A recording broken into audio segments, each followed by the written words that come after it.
दोबारा ये यहाँ नजर आए तो इसे गोली मार देना। मातम तो अब रईस कोठी में मनाया जाएगा। इन्ना लिल्लाहि व इन्ना इलैहि राजिऊन। भूख टल चुकी है, आग लग चुकी है। मौलवी साहब, मरहूमा का नाम फजर बिन्त शुजात था, दुआई मगफिरत करें। रईस और उसके बाप की तो खुशी का ठिकाना ही नहीं रहेगा। रईस हवेली में एक जश्न का समा होगा। फहद ने जो काम किया है उसके बाद सारे ही बड़े उसे शाबाशी दे रहे होंगे, लेकिन एक शेर जमान है जो उसकी इस हरकत से बहुत ज़्यादा गुस्से में है। शेर जमान जैसे ही फजर को लेकर उसकी हवेली जाएगा, वहाँ उसका बाप उसे धक्के मार कर घर से निकाल देगा कि ये मेरे लिए मर चुकी है और आइंदा अगर यहाँ आए तो उसे ज़िंदा ना रखा जाए। शेर जमान के पास और कोई चारा नहीं होगा कि वो फजर को दोबारा अपने घर वापस ले जाए। फजर अब फहद की मोहब्बत तो देख ही चुकी है, उसे ये भी अंदाज़ा हो चुका है कि अब उसकी हैसियत वहाँ किसी भी सूरत मुलाजमा से कम नहीं होगी।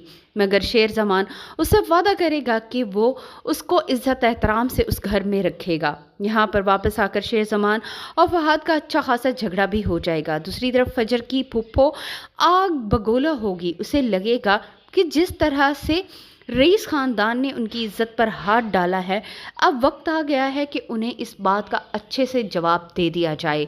जब फहद और शेर जमान की आपस में लड़ाई होगी तो यहीं पर उसकी फुप्पो को मौका मिल जाएगा कि वो ये बात अपने भाई से कर सके कि वक्त आ गया है कि हम उन पर कुछ न कुछ ऐसा कर दें जिसके बाद वो किसी भी सूरत सर उठाने के काबिल ना रहें। और यहीं पर शेर जमान और उसके वालिद आ रहे होंगे और उसकी गाड़ी का एक्सीडेंट हो जाएगा, जिसके नतीजे में शाह जमान को तो दूसरा सांस लेने का मौका ही नहीं मिलेगा, वो तो वहीं दम तोड़ देगा। और दूसरी तरफ शेर जमान को अच्छी खासी चोटें आएंगी।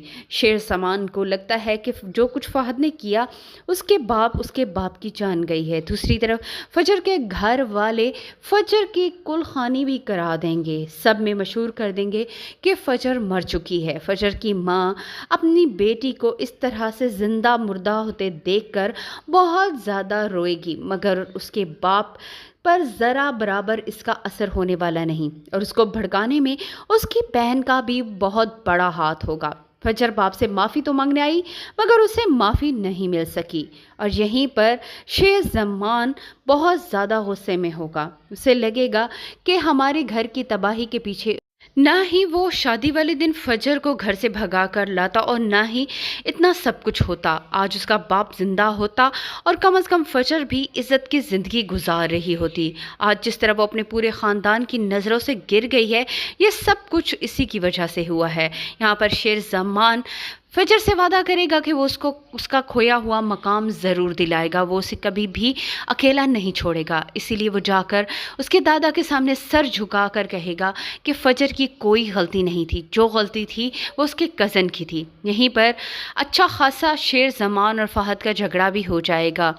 शेर जमान के वालिद का तो इंतकाल हो ही चुका है। अब उसके चचा जब अपने बेटे की हालत देखेंगे तो शेर जमान को पागल ही करार देकर हॉस्पिटल एडमिट करवा देंगे और वहाँ पर उसे यही जाहिर किया जाएगा कि इसकी जहनी हालत बिल्कुल भी दुरुस्त नहीं है। शेर जमान की वालदा भरी दुनिया में अकेली रह जाएगी और एक अकेली औरत भला कर भी क्या सकती है। शेर जमान को ऐसी मेडिसिन दी जाएंगी जिसके बाद अपने होशो हवास में ही ना आ सके। शेर जमान जैसे ही अपने घर वालों को देखेगा उसे अपने बाप की मौत याद आएगी और वो शदीद गुस्सा हो जाएगा और फहद को देखकर उसका गुस्से की इंतहा नहीं रहेगी। इसीलिए फजर उससे पूछेगी कि तुम अपने घर वालों को देखकर इतना गुस्से में क्यों आ जाते हो। फजर के सवाल का जवाब यहाँ पर उसके पास बिल्कुल भी नहीं होगा। वीडियो पसंद आए तो वीडियो को लाइक करके चैनल को सब्सक्राइब